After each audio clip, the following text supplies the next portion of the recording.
Happy October 14th, everyone. I'm Leo, and we are playing the 2024 Quest Calendar, the Leaf Riders of Wrenwood. It's Mythic Monday, so let's check in on Ivy's personal emotional quest using the Mythic emotional quest rules. Back on Thursday, Ivy had to cross this bridge, and we were told there were planks missing. How did this go? Area 3. Series of rope bridges lead across the canopy of the trees. They're missing planks and are clearly hazardous to use. Perhaps you can cross safely if you take your time and concentrate. And Ivy failed that roll. You slip from the rope bridge and fall to the ground, reduce your health. And so I'm thinking in that moment, Ivy tried to fly and then rediscovered that she's encased herself in armor. And then we had a very similar situation on Saturday. One of these areas, area 4, the crystal floor cracked and she fell again. And so, yeah, same thing happened there. I'm thinking Ivy's instinct to fly kicked in both times, but when flight failed her, she's reminded in those moments of the reason that she's prevented herself from flying and why she's weighed herself down like this. So the question is, does this lead to progress on her quest or regression? Does Ivy grow from this experience? So this is a fulfillment opportunity, and I think it touches on the character's issue. It's not a direct mirror, so it's likely that she grows from this. And so we're going to roll on. There we go. We're going to roll on this row. I need 2 10-sided die.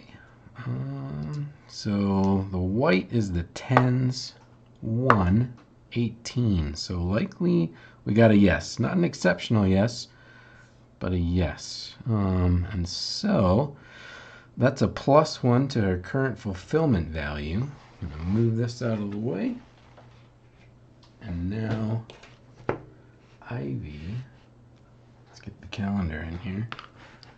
Ivy goes to 5 of 12 on her fulfillment score.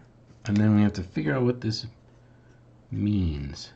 So positive experience.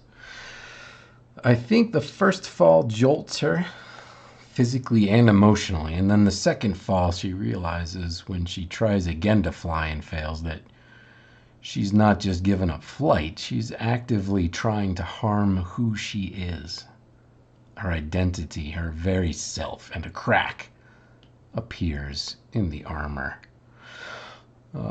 Maybe physically too.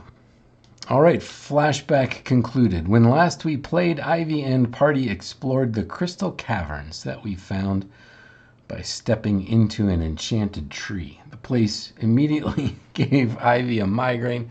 We got confused trying to discern reality from illusion. The floor cracked and we fell through into a lower chamber and took some damage there. We met a crystal creature, but our attempt to befriend it just agitated it and we wound up having to kill it. We're down to 23 of 27 health. We wound up at area 3 here, and that is where we left things. So let's see what adventure is on the calendar for us today. You get a suspicious feeling that you are not alone on this bridge. There is a creepy giant bat thing, maybe, underneath us.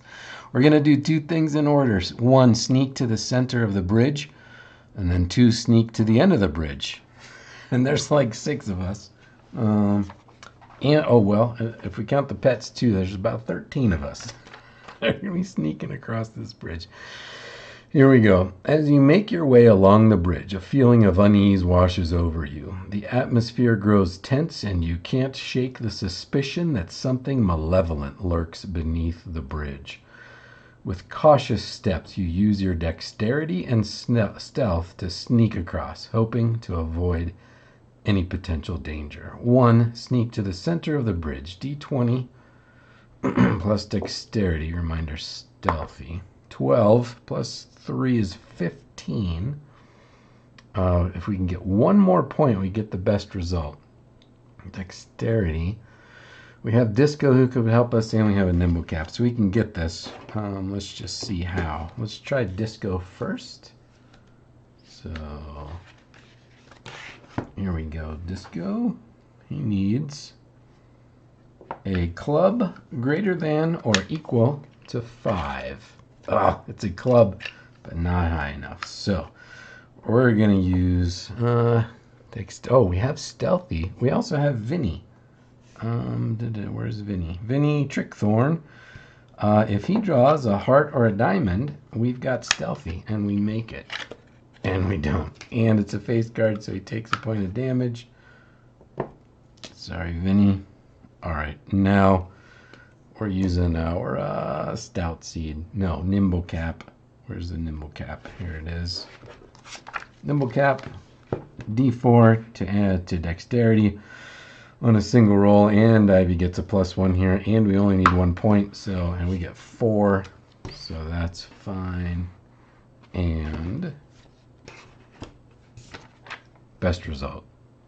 Your stealthy approach is flawless. I'm just picturing the troop sneaking halfway across the bridge. You move across the bridge without making a sound, and whatever malevolent presence might be lurking below remains oblivious to your passage.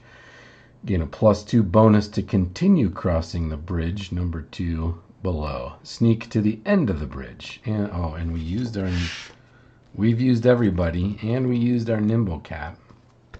But we get a +2 here. I'm just going to mark down that we used this. Nimble Cap is gone. We've got nothing else that can help us. You can the party members can only try to help us once per page. I've got some surges marked off here that shouldn't be. There we go. Not that they'll help us here, but here we go. Sneak to the end of the bridge. What are we gonna get? 17 +2 is 19 +3 is 22. That is by far the best result. You traverse the bridge with utmost finesse. Your footsteps are light as air, and you make no sound that might reveal your presence.